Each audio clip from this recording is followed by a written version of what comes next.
राहुल गांधी ने जो आरोप लगाया है उस पर बीजेपी का क्या जवाब है, सुनिए, फिर फौरन आ रही हूं आप दोनों के पास।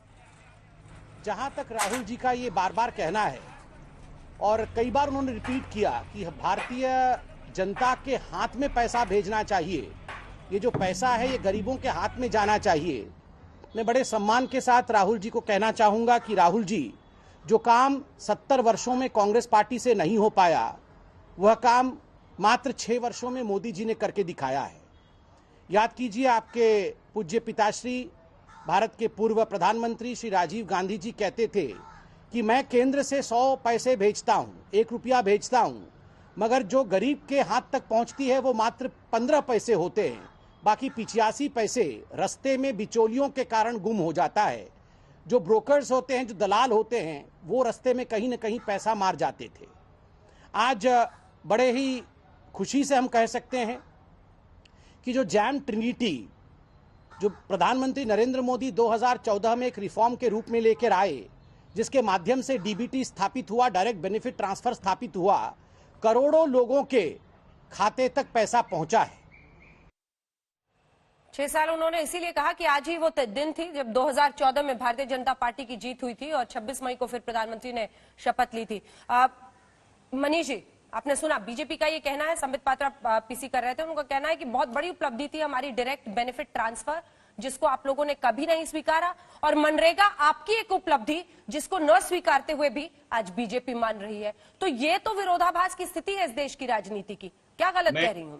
मैं हाथ जोड़ के भारतीय जनता पार्टी से, इनकी सरकार से ये निवेदन करना चाहता हूं कि अगर आपका डायरेक्ट बेनिफिट ट्रांसफर सही चल रहा है, अगर आपका जैम सही चल रहा है, तो कृपया उसका इस्तेमाल करके जो 13 करोड़ लोग परिवार जरूरतमंद हैं उनके खाते में सीधे तौर पर पैसा डाल दीजिए।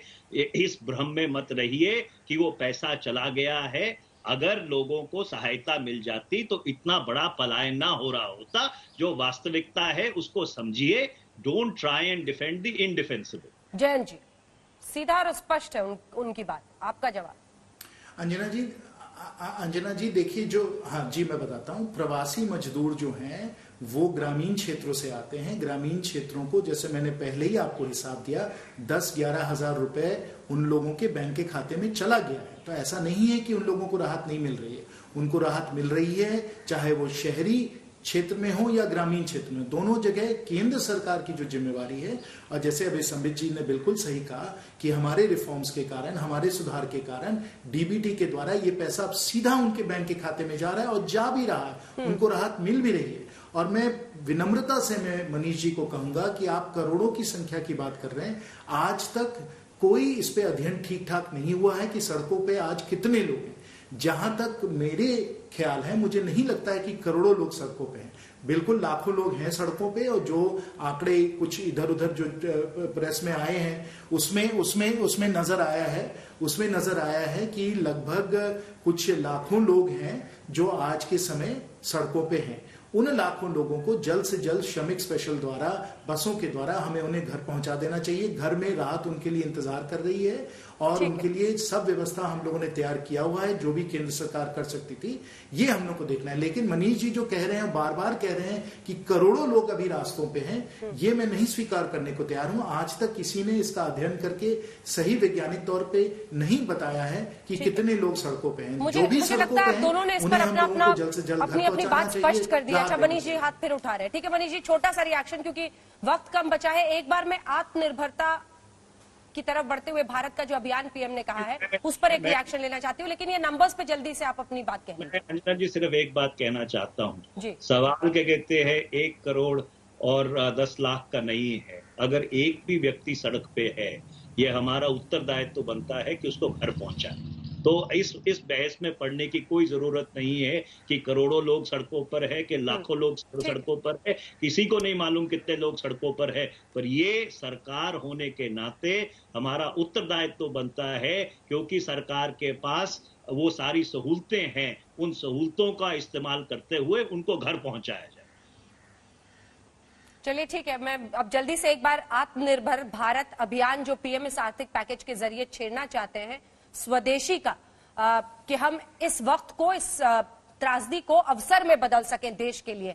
क्या उसके लिए जो इस वक्त किया जा रहा है, वो कहते हैं कि सीधे पैसे देने के बजाय अगर हम एमएसएमई सेक्टर में डालें, मजदूरों को भी पैसा दिया जा रहा है और अन्य भी कदम उठाए जा रहे हैं, लेकिन एमएसएमई सेक्टर से शुरुआत करते हुए अगर हम सबल बनाएं अपने उद्योग जगत को, तो आने वाले दिन में हम आत्मनिर्भर बन सकते हैं। इस पर आपकी प्रतिक्रिया मनीष जी। देखिए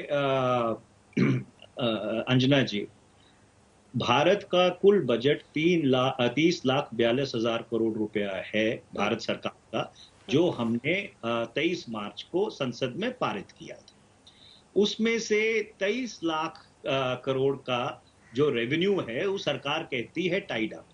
7 लाख करोड़ का डेफिसिट है जो 3.5% बनता है बजट का। अब माननीय वित्त मंत्री ने 20 लाख करोड़ के पैकेज का ऐलान किया है।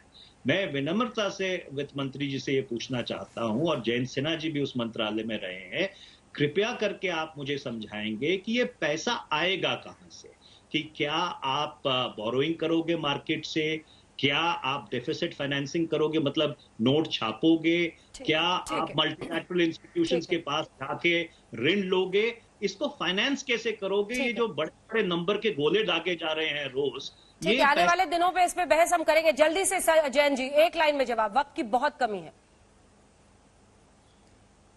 उनकी चिंता कहां से पैसा आएगा इसको लेकर प्रधानमंत्री जी ने और बड़े कुशलता से माननीय वित्त, पैसा बिल्कुल आएगा। जो हम लोग 8 लाख करोड़ की हम लोग को बोरोइंग करना था, अब हम लोग उसका 12 लाख करोड़ कर रहे हैं, उसकी घोषणा हो चुकी है। और माननीय प्रधानमंत्री जी ने और माननीय वित्त मंत्री जी ने बड़ी कुशलता से इस आपदा को एक अवसर बना दिया है। कल हम लोगों ने कृषि क्षेत्र के लिए क्रांतिकारी हम लोगों ने सुधार लाए हैं, रिफॉर्म्स लाए हैं। उसके पहले एमएसएमई सेक्टर में किया था, आज फिर और कल भी माननीय वित्त मंत्री जी घोषणाएं करने वाली हैं। और इन सब के द्वारा जो माननीय प्रधानमंत्री जी का संकल्प है कि हम एक आत्मनिर्भर भारत बनाएं, एक ऐसा भारत बनाएं जो ग्लोबली कंपेटिटिव हो, जो पूरे विश्व में स्पर्धा को मानते हुए हम लोग सफल हो सकें, ये ऐसा हम लोग एक देश बना सकते हैं। और आज के समय लॉकडाउन की भी बात की थी मनीष जी, इस लॉकडाउन को हम लोगों ने पहले करके और लाखों और करोड़ों लोगों की जिंदगी बचाकर आज हम लोगों ने अपने देश में और देशों के मुकाबले में बहुत आगे हम लोग इसको ले गए हैं। और अब जो आत्मनिर्भर भारत का जो रोड मैप माननीय प्रधानमंत्री जी, माननीय वित्त मंत्री जी पेश कर रहे हैं, प्रस्तुत कर रहे हैं, उसके द्वारा मुझे पूरा विश्वास है कि हम लोग आगे और विश्व में बढ़ते चले जाएंगे। नमस्कार, मैं हूं अंजना ओम कश्यप। हमें उम्मीद है ये वीडियो आपको पसंद आया होगा।